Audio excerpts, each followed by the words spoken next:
ofrece este programa. Periodista con una gran trayectoria en televisión y en radio, muchos premios en su haber. Dirige el programa del Cascabel en 13 de televisión. Querido y odiado por igual. Hoy nos tomamos el vermú con Antonio Jiménez. Gary Grant decía: nunca te fíes de nadie que no beba alcohol. El mundo lleva 3 copas de retraso. A mí no me va a ocurrir. Bienvenidos a la hora del vermú.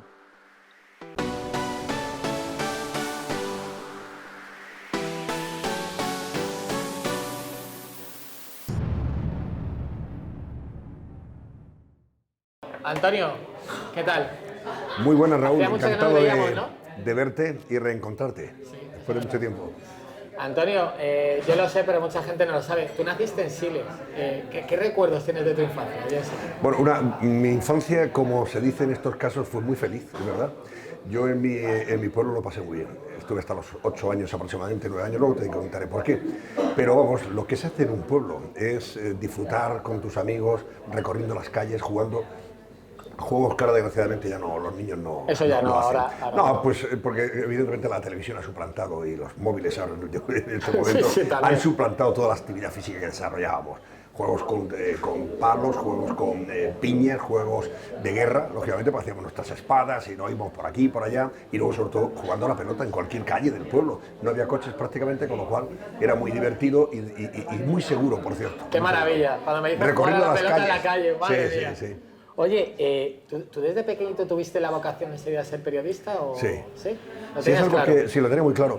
Yo marché de casa a los 10 o 11 años.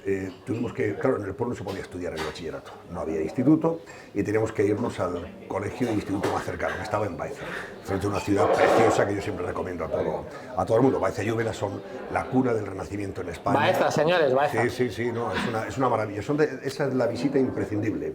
Y ahí me internaron junto a mi hermano en un colegio en Las Carmelitas. Pero no lo digas con esa pena. No. Mira, al principio, hombre, lo digo con pena porque supone un desgarro desde el punto de vista familiar. El salir de tu casa siendo un niño. Yo tenía con mi hijo, por ejemplo, yo hubiera sido incapaz de enviarle interno a los 10 años porque, no sé, me daría una pena tremenda, infinita. Pero bueno, en nuestro caso era una obligación. Y mis padres, verdad, que nos inculcaron precisamente esa responsabilidad y esa necesidad. De, si no salís, si no os vais al colegio, no estudiáis, es muy difícil que podáis hacer algo, ¿no? Y bueno, lo asumimos con esa responsabilidad que entonces probablemente los pequeños teníamos, que ahora mismo no lo tienen, pues lo tienen todo. Y ahí estuvimos 7 años internados en ese colegio y bien, bueno, pues una experiencia, yo no salí traumatizado de nada, estudié mucho y bien, saqué muy buenas notas y me sirvió para, en fin, empezar a abrirme expectativas futuras, y ahí es donde nació mi pasión por el periodismo. En ese momento ya... Sí. Quizá por estar ahí recluido y vivir con esa intensidad, lo que es un internado, eso es lo que me hizo ver la necesidad de oxigenarme y de salir fuera, de recorrer el mundo, y dije, bueno, pues una profesión que te permita recorrer el mundo, que te permita vivir experiencias novedosas cada día, de estar permanentemente atento y sorprendido a lo que pasa, el periodismo. Además, y contar lo que pasa, como decir, convertirte un poco en eso, en intermediario entre la opinión pública y la noticia. Aunque bueno, le ven que están sentados, pero si no hubiese sido periodista, con la planta que tiene, no tenía nada que envidiar a los Arturo Fernández y compañía. O sea, yo creo que tú... También tenía ponte de pie, para que te vean bien. Tenía una vocación, pero a ver, ¿Qué plantón esto tiene? no es... Esto no forma parte del pero del con físico. esta planta no me digas que aparte de periodista podías ser actor. Como actor no, pero me gustaba mucho el baloncesto. De hecho, cuando llegué a Madrid, en el primer año de periodismo, me hicieron una prueba en el Real Madrid de baloncesto. Yo tenía claro. ¿En el Real Madrid? Sí. A través de Carmelo Cabrera. Carmelo Cabrera, que era un base tinerfeño. Sí, gran jugador. He venido preparado a la entrevista, preparado. Carmelo era uno de los grandes bases que tuvo el Real Madrid en ese momento, en la década de los 70, junto con Corbalán, lógicamente. Después ¿Corbalán ya estaba también? Corbalán vino después. Pero Carmelo Cabrera, bueno, pues el chico, además del baloncesto, trabajaba en una entidad bancaria que conocía a su vez a una persona que me conocía a mí, típica. Y me permitió que fuera a hacer la prueba. ¿Hiciste la prueba? Sí, pero ya me pasaba con ya no podía ser junior, ya era un poquito más talludito. Con lo cual dice, hombre, usted tiene altura o tienes altura, pero bueno, ya no puedes jugar tendrías que jugar con los seniors y tú estás más pegado que un señor.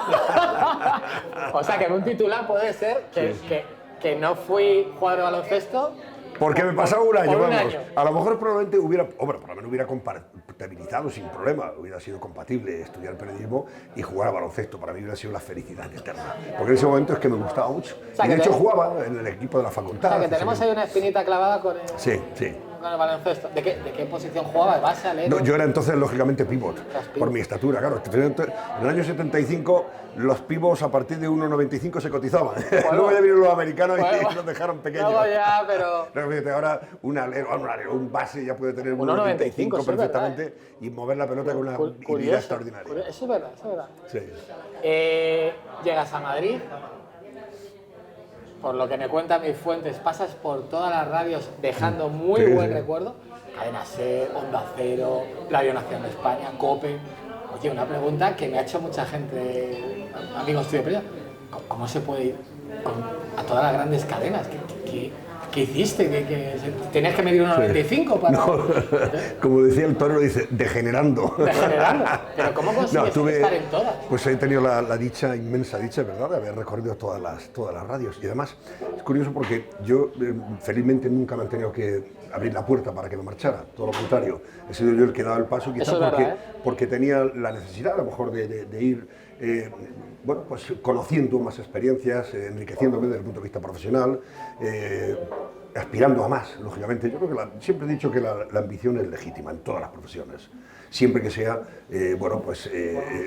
siempre que no pisemos a nadie. Exactamente, siempre que se haga de una forma ética y por supuesto, desde el punto de vista de lo que es el compañerismo, la solidaridad. En el mundo en el que ahora no me quiero enredar, y entonces en aquel momento digo, bueno, pues yo me gusta, lo que hago aquí me gusta, pero creo que puedo hacer más cosas. Si no tenía posibilidad de crecer desde el punto de vista profesional, pues intentaba buscar otras salidas, ¿no?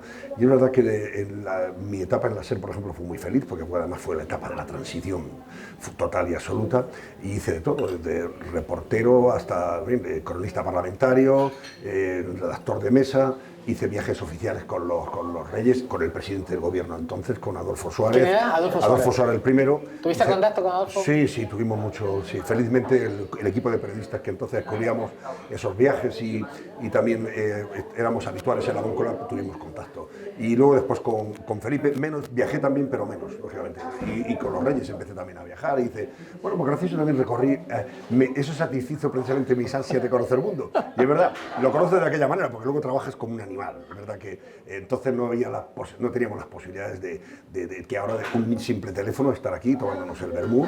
Fíjate, yo llamo y hago una crónica perfectamente. Y además me entero de la última hora. Yo no tengo que moverme de aquí para saber cuando empiezas a brujuriar por distintos medios, por distintas agencias y te enteras. Pero entonces no. Pero lo que me cuentas parece más cercano y más, entre comillas, romántico que esta cosa tan fría, ¿no? Hombre, sí, entonces tenías que primero tenías que comparecer a las horas que te decía la radio. Y eran 5 informativos. A mí me llamaban 5 crónicas de cachondeo los compañeros. 5 crónicas. Porque tenía que hacer 5 crónicas al día para cada informativo, lógicamente. Eso José Luis Gutiérrez siempre nos decía, vámonos, Antoñito. Oye, has mandado ya las 5 crónicas, ahora ya podemos ir a cenar. O sea que estamos todo el día pringados. ¿Y cómo sería una crónica? A ver, vamos a intentar... Bueno, pues en función de lo que estabas haciendo, si estábamos siguiendo al presidente del gobierno, lógicamente, contar.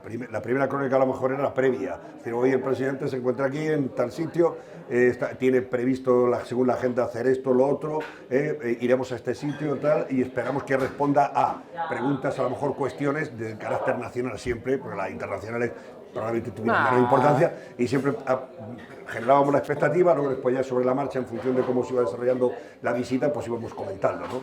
Y la verdad que, claro, eso tenías que hacerlo desde el primer teléfono que encontrabas, que tenías que desarmar, metiendo unos cocodrilos ahí, conectarlo a su vez al UER, si llevabas un buen magnetófono, como entonces había, los UER o los Nagra, o si no, al simple cassette, un simple cassette de Samsung, por decir alguna marca, ¿no? O Sony, y ahí hacías tus pinitos para poder enviar la crónica y de paso meter sonido de la rueda de prensa. En fin, era una tarea bastante ardua y complicada, aunque la gente crea que no. No, o sea, a mí me encanta todo lo que estás contando, porque y luego encontrar ese teléfono, que es que a lo mejor te pillaba en medio de un trayecto y tenías que ir en avión y tenías nada más bajarte, tenías que ir al aeropuerto a pedir un teléfono. Sí, me encanta lo que estás contando, porque ahora hay mucha gente que te está escuchando y estará buscando eso es la prehistoria. En Wikipedia, casete, el teléfono, o sea, eso tiene que ser, vamos, una cosa... Y entonces, como homenaje precisamente a la radio, a esa radio que entonces teníamos que hacer, que era preciosa, maravillosa, y que era, claro, era más romántica en ese sentido.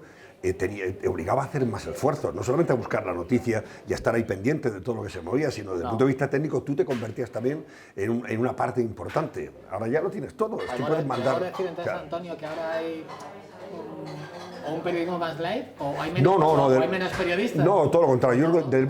No cambia el fondo de la cuestión, no cambia. Lo tiene más fácil. Claro. Antonio, Hombre, desde el punto de vista técnico, sí, las posibilidades técnicas que ahora mismo te ofrece el hecho de que nosotros... nadie, los periodistas de ahora. No, pero es verdad, no, el fondo no cambia. Eres periodista y antes y ahora, y además tu obligación es contar lo que pasa. Y lo tienes que contar, antes lo contabas como lo contabas y ahora lo tienes que contar igual que entonces. ¿Por qué? Porque no ha cambiado, es relatar los hechos y vivir la noticia. Lo cuentan de otra manera. Bueno, yo creo que yo creo que el periodismo incluso ha podido, creo que ahora se hacen mejor las cosas en ese sentido.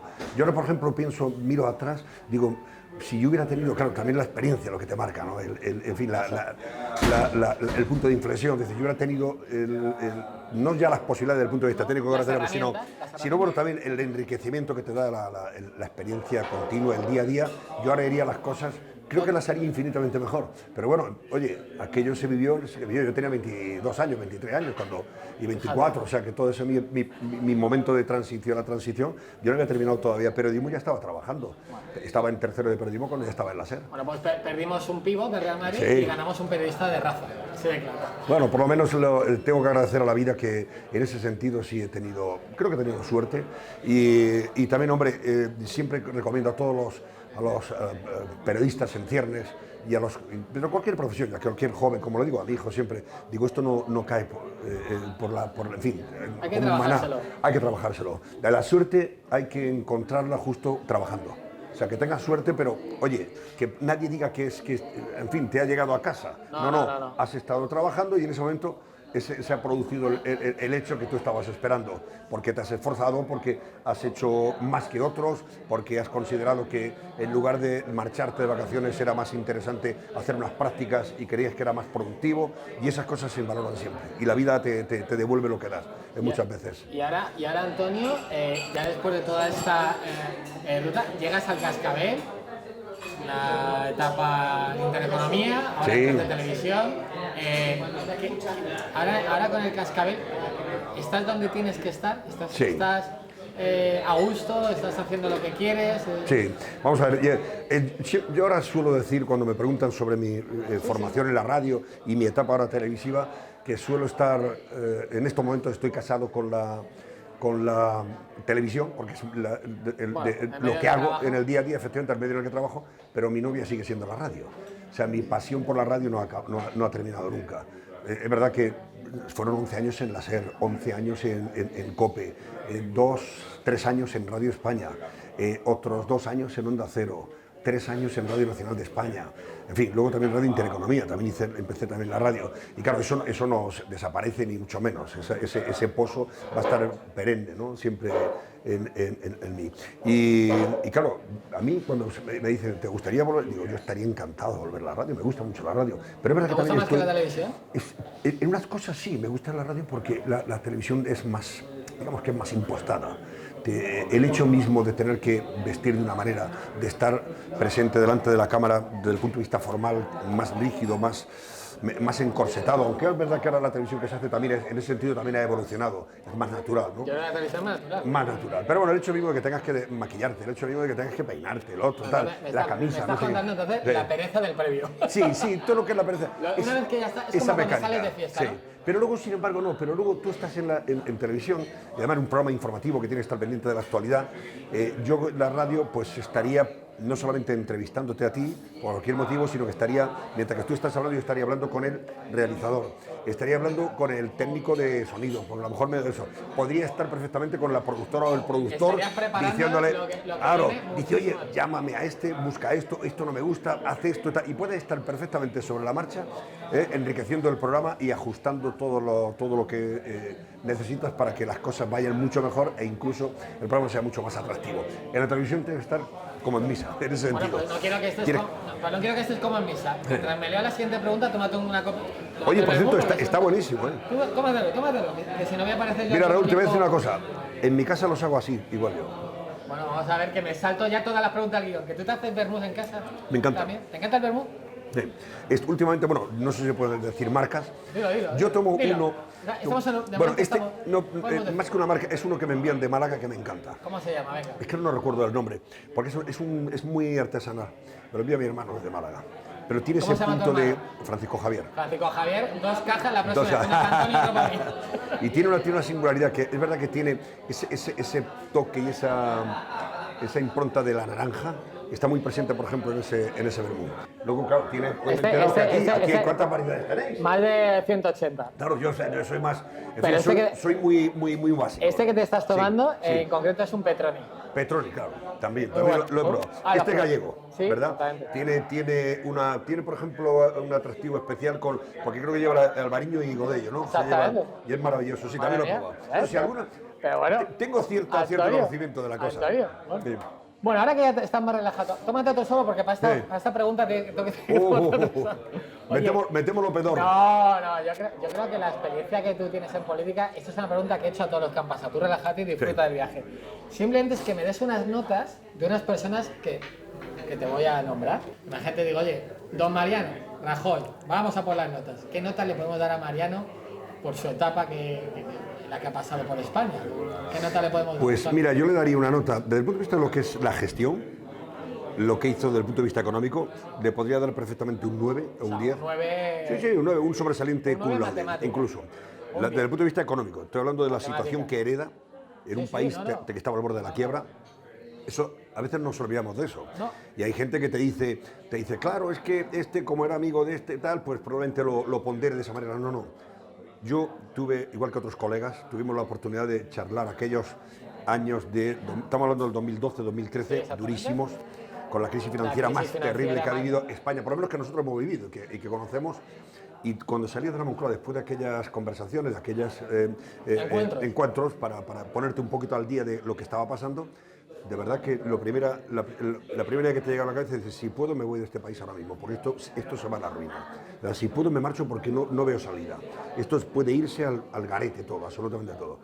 Y si eso se va, a la mierda, si me permite la expresión, estás empobreciendo, insisto, a millones de españoles que evidentemente eso hubiera redundado en un clima social irrespirable y hubiéramos tenido muchos problemas. O sea, que se piense las cosas cuando se dicen.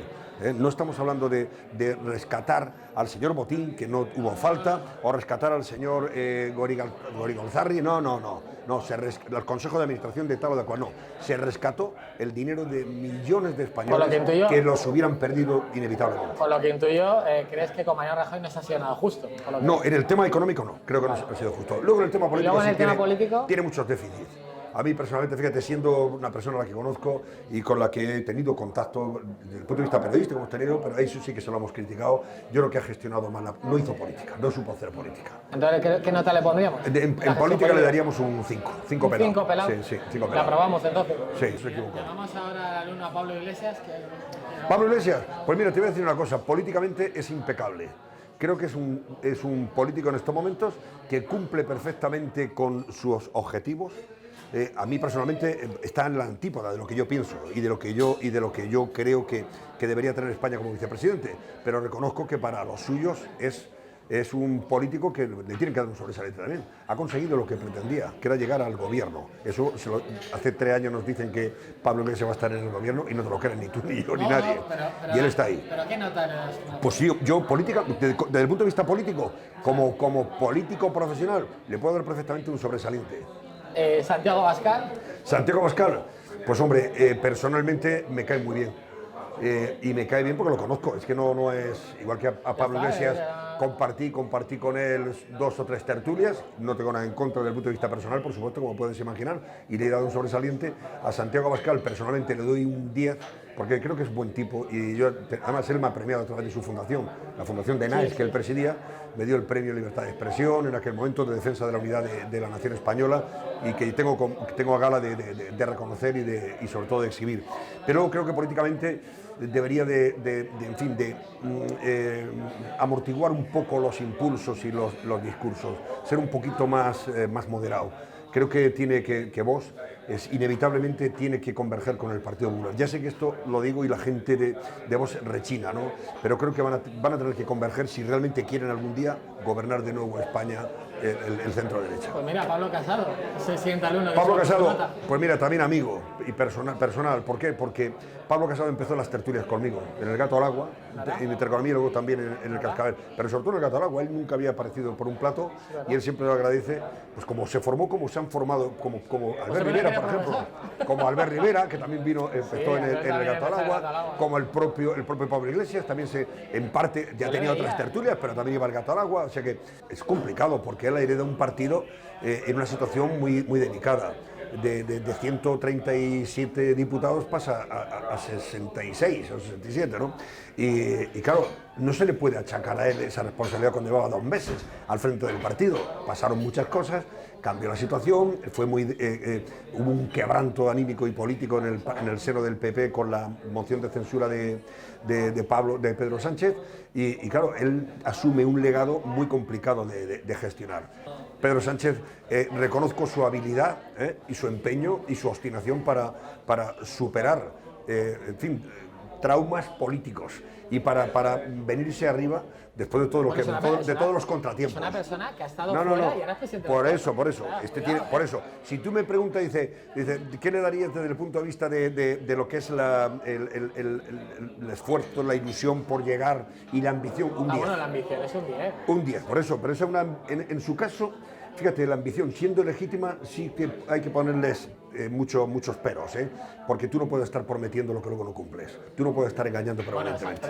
Y entonces ahora si tú, porque es legítimo, ambicionas ser presidente del gobierno, todos tienen derecho y todos tienen esa ambición legítima, por eso no se les puede criticar. Ahora, si para llegar ahí tú has mentido, has faltado a la verdad, has impostado situaciones, entonces eso es cuestionable. Vamos a suspender. Claro.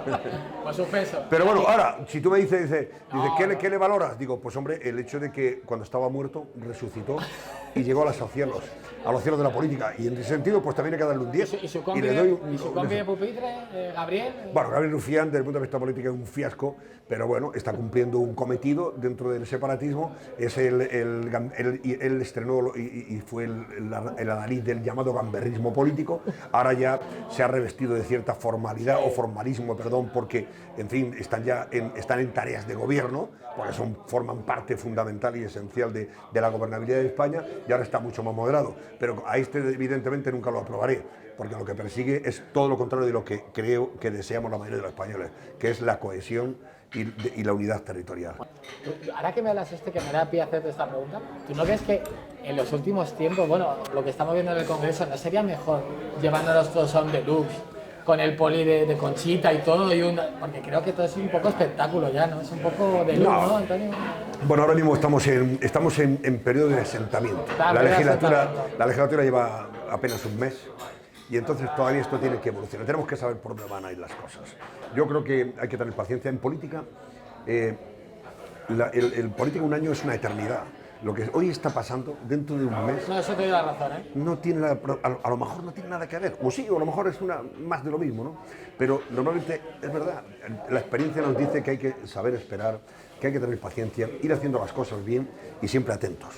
En el caso de la oposición, que no le cuele ningún gol, que esté muy vigilante, y en el caso del gobierno, si no quiere equivocarse, que mida bien los pasos, porque al final todo se vuelve contra eso. Siempre hago esta pregunta también, que es muy bonita, que es: Antonio Jiménez, ¿con quién te irías a tomar un vermú y con quién no? Pues mira, me iría a tomar un vermú, por ejemplo. Sí. ¿Con quién sí? ¿Con quién sí? Pues mira, ya que lo has dicho, con Rafa Nadal, estaría aquí feliz hablando con él. Sí, por supuesto que sí. Con Rafa Nadal me tomaría un vermú aquí. ¿Y con quién no? ¿Con quién no me iría?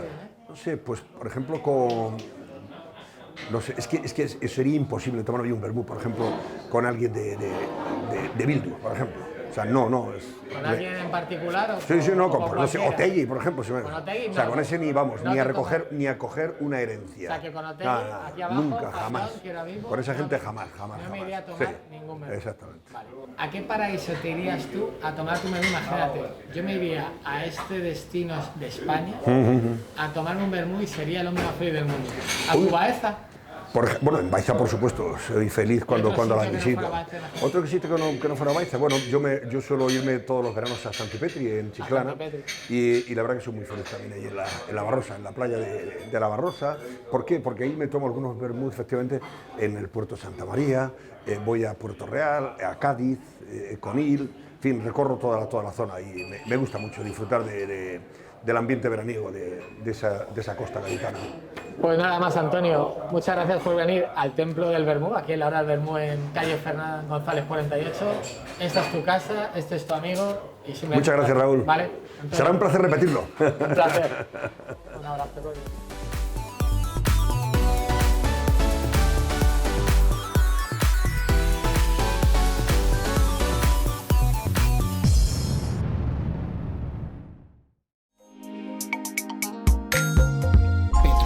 Ofrece este programa.